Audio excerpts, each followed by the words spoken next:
আসসালামু আলাইকুম। তো আমরা যাচ্ছি বাইকটি কিনতে। আর এই যে ভিডিওটি করতেছি এটা হচ্ছে আমাদের সেই অ্যাকশন ক্যামেরা দিয়ে ভিডিওটি করা। এটা হচ্ছে দিনের বেলার ভিউ।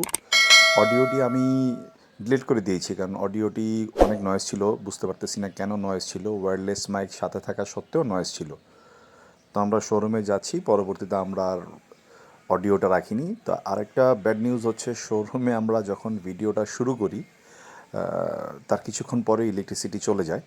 তো একটা লং টাইম ছিল না ইলেকট্রিসিটি, সো সেই ক্ষেত্রে আমরা পরবর্তীতে ভিডিওটা কন্টিনিউ করিনি। তো যাই হোক, আমরা ইয়ামা FZS ভার্সন 2 বাইকটি রেডি করে ফেলেছি আমাদের এই মোটো ব্লগিংয়ের জন্য।